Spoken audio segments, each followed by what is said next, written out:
તરફ અમદાવાદમાં સિગરેટના કારણે ખેલાયો છે ખૂની ખેલ। મિત્રએ છરીના ઘા ઝીકી મિત્રની હત્યા કરી। ઘટનાની વાત કરીએ તો રવિવારની રાત્રે ફતેવાડી વિસ્તારમાં પાન પાર્લર નજીક જાવેદ મહિડા નામનો એક શખ્સ પોતાની રિક્ષા પર બેઠો હતો અને દરમિયાન તેનો મિત્ર સાજિદ અલી તેની પાસે આવ્યો અને રિક્ષા ચાલક પાસે સિગરેટની માગણી કરી। રિક્ષા ચાલકે સિગરેટ આપવાનો ઇનકાર કર્યો હતો અને તેવામાં આરોપી સાજિદ અલી ઉશ્કેરાયો અને મારામારી શરૂ કરી। પોતાની પાસે રહેલ છરીથી હુમલો કરતા રિક્ષા ચાલકને સાથળના ભાગે છરી વાગતા ગંભીર ઇજાગ્રસ્ત થયો। હોસ્પિટલમાં સારવાર દરમિયાન તેનું મોત થતાં આખો કેસ હત્યામાં ફેરવાયો છે। પોલીસે હાલ આરોપીની ધરપકડ કરી છે, તપાસ હાથ ધરી છે। પોલીસની તપાસમાં આરોપીનો ગુનાહિત ઇતિહાસ પણ સામે આવ્યો।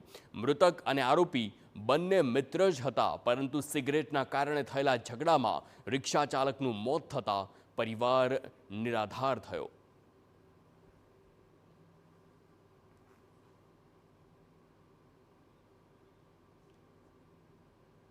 બંને જણા બેઠેલા હતા, સિગરેટના કારણે જ પીવા માટે બોલાચાલી થઈ। એમાં આરોપી છે એ ગુનાહિત માનસ ધરાવે છે, એટલે એના કારણે એણે જે છરી હતી એ સાથળના પાછળના ભાગે મારતા મોટા પ્રમાણમાં લોહી વહી ગયેલું અને સારવાર દરમિયાન મરણ ગયેલો હતો। આરોપી ગુનો કર્યા પછી ભાગી ગયેલો, જેને અમદાવાદ શહેર ક્રાઇમ દ્વારા પકડી લેવામાં આવેલો હતો અને પકડ્યા પછી એને સરખેજ પોલીસ સ્ટેશન ખાતે સોંપતા સરખેજ પોલીસે એની ધરપકડ કરી કાયદેસરની કાર્યવાહી હાથ ધરેલી છે।